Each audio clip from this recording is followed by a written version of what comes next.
নমস্কার বন্ধুরা, অলির রান্নাঘরে আপনাদের অনেক অনেক স্বাগত। প্রতিদিনের মতো আবারও চলে এসেছি আপনাদের কাছে একটা রেসিপি নিয়ে। আজকে আমি বানাবো সুজির বিস্কুট। সুজি দিয়ে কিভাবে আমি বিস্কুট বানাবো, প্লিজ বন্ধুরা আপনারা প্রথম থেকে শেষ পর্যন্ত দেখতে থাকুন। আশা করছি আপনাদের খুব ভালো লাগবে। একটা ডিম আর 1 কাপ সুজি দিয়ে আমি বিস্কুট বানিয়ে দেখাবো। এখানে আমি একটা ডিম নিয়েছি, ডিমটা ফাটিয়ে নেব।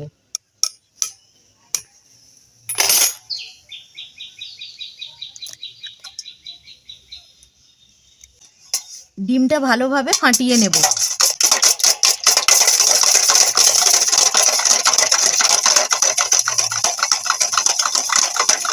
ডিমটা আমি ভালো মতো ফাটিয়ে নিয়েছি। আর দিয়ে দেব চিনি। আমি যেই কাপের সুজি নিয়েছি সেই কাপেরই হাফ কাপ আমি চিনি নিয়েছি। চিনিটা আমি মিক্সিতে গুঁড়ো করে নিয়েছি। আপনারা চাইলে দানা চিনিও নিতে পারেন। দানা চিনি নিলে কি হয় বলুন তো, অনেকটা সময় লাগে। যদি গুঁড়ো করে চিনি নেওয়া হয় তাহলে তাড়াতাড়ি গুলে যায়।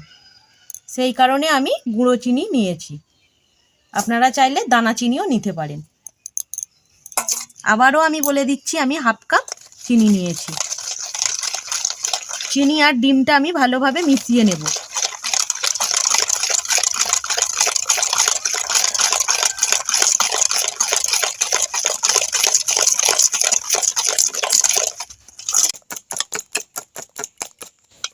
ডিম আর চিনিটা ভালো মতো মিশে গেছে, দেখতেই পাচ্ছেন খুব সুন্দর ফাটা হয়েছে।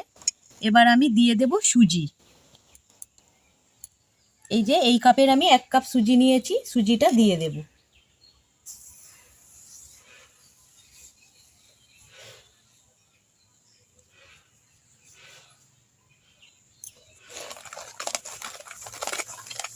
এবার সুজিটা মিশিয়ে নিচ্ছি।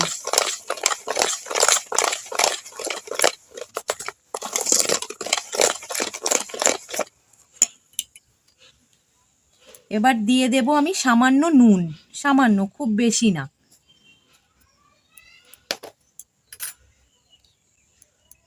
এখানে আমি গুঁড়ো দুধ নিয়েছি, এই দুধটা দিয়ে দেব। এই ছোট্ট কাঁচের বাটির 1 বাটি দুধ নিয়েছি। এই গুঁড়ো দুধটা কিন্তু দিতে হবে। গুঁড়ো দুধ দিলে বিস্কুটটা খেতে খুব ভালো লাগবে।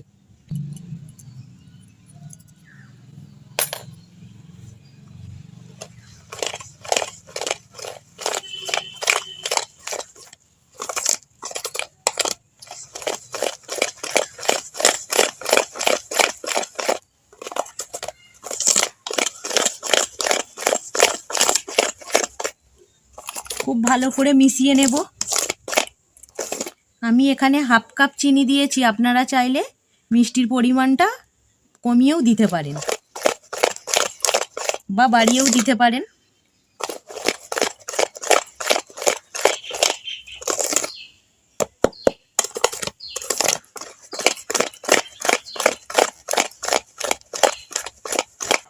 এবার চাপা দিয়ে রেস্টে রেখে দেব 10 মিনিটের জন্য। চাপা দিয়ে দিচ্ছি, 10 মিনিট পরে ফিরে আসছি। 10 মিনিট পরে ফিরে এসেছি। এবার আমি ময়দা দিয়ে দেব। এবার আমি ময়দা দিয়ে সুজিটা মেখে নেব। 1 চামচ, 2 চামচ। এবার ময়দার সাথে সুজিটা আমি ভালো করে মেখে নেব।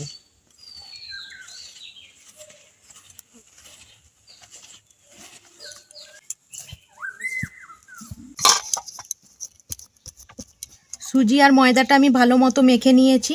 এবার আমি বিস্কুটগুলো শেপ দিয়ে দেব। বাটিতে সামান্য সাদা তেল নিয়েছি। এবার আমি তেল হাত করে নেব।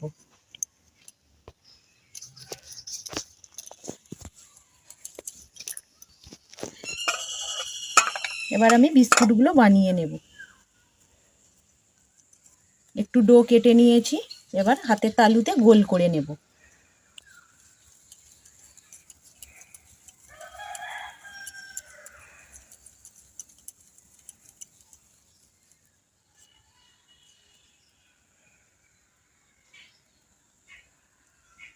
দেখতে পাচ্ছেন বন্ধুরা, একদম গোল করে নিয়েছি। এবার একটা আমি কাঁটা চামচ নিয়েছি, কাঁটা চামচ দিয়ে ডিজাইন করে নেব। এইভাবে ডিজাইন করে নেব। একটু ডিপ ডিপ করে করব ডিজাইনটা, যাতে ভাজার পরেও বোঝা যায়। দেখতে পাচ্ছেন কতটা সুন্দর লেগেছে। এবার আমি বিস্কুটটা তুলে নেব।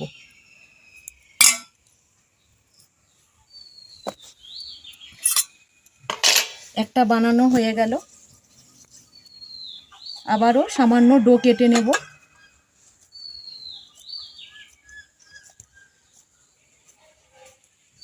এবার হাতের তালুতে আমি গোল করে নেব।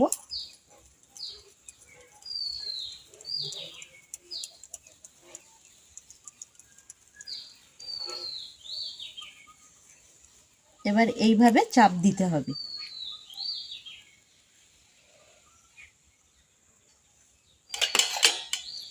আবারও আমি একটা দেখিয়ে দিচ্ছি, এবার ডিজাইন করে নেব। ডিজাইন করার সময় একটু চেপে চেপে করবেন, তাহলে ডিজাইনটা ভাজার পরেও বোঝা যাবে।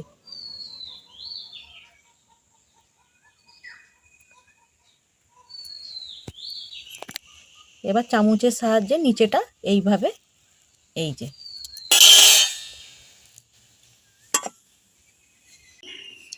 দেখতে পাচ্ছেন বন্ধুরা, সব বিস্কুটগুলো আমার বানানো হয়ে গেছে। কতটা সুন্দর হয়েছে আর ডিজাইনগুলো কতটা বোঝা যাচ্ছে। উনানটা ধরিয়ে নিয়েছি, কড়াইটা বসিয়ে দিয়েছি। কড়াইয়ের মধ্যে আমি সাদা তেল দিয়েছি। তেলটা ভালো মতো গরম হয়ে গেছে। এবার আমি বিস্কুটগুলো ভেজে নেব। তেলটা গরম হয়ে গেছে, এবার আমি বিস্কুটগুলো ভেজে নেব।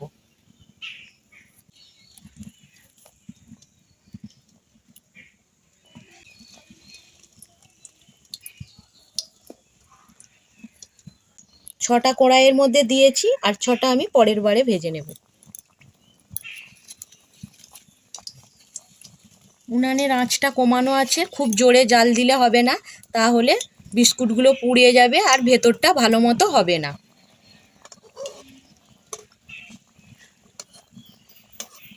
তেলটা গরম করে নিয়েছি, কিন্তু খুব গরম না তেলটা। খুব বেশি গরম হলে পারে তেলটা, তাহলে বিস্কুটটা দেওয়ার সাথে সাথে বিস্কুটগুলো লাল হয়ে পুড়ে যেত। আর বিস্কুটগুলো কতটা ফুলবে আপনারা দেখবেন শুধু। এই ডিম দেওয়ার জন্য বিস্কুটগুলো খুব ফুলবে। দেখতে পাচ্ছেন বন্ধুরা বিস্কুটগুলো কতটা ফুলছে। এবার আমি উল্টে দেব বিস্কুটগুলো, এক সাইড উল্টে দেব।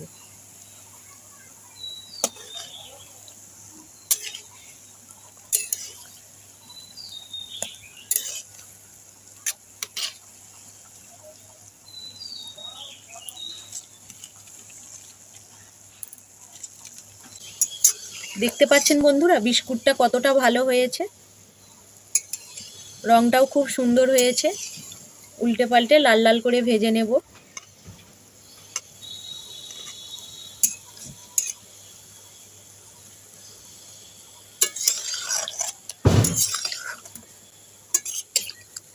কতটা ফুলেছে বিস্কুটগুলো।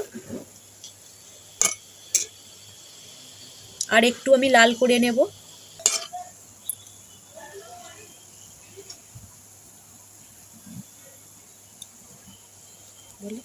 বিস্কুটগুলো ভাজা হয়ে গেছে, এবার আমি বিস্কুটগুলো তুলে নেব।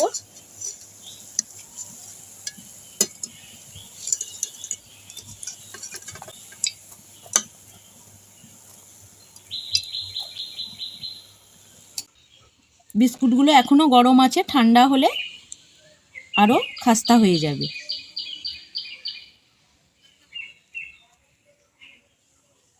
দেখতে পাচ্ছেন বন্ধুরা কতটা ভালো হয়েছে। বিস্কুটের রেসিপিটা আপনাদের কেমন লাগলো কমেন্ট করে জানাবেন। আর যদি ভালো লেগে থাকে চ্যানেলটা সাবস্ক্রাইব করে দেওয়ার অনুরোধ রইল। আর পাশে থাকা বেল আইকনটা অবশ্যই প্রেস করবেন, কারণ চ্যানেলে আমি যখনই কোনো নতুন রেসিপি দেব সবার আগে আপনাদের কাছে পৌঁছে যাবে। ভিডিওটা এখানেই শেষ করছি। আপনারা ভালো থাকবেন, সুস্থ থাকবেন। ধন্যবাদ।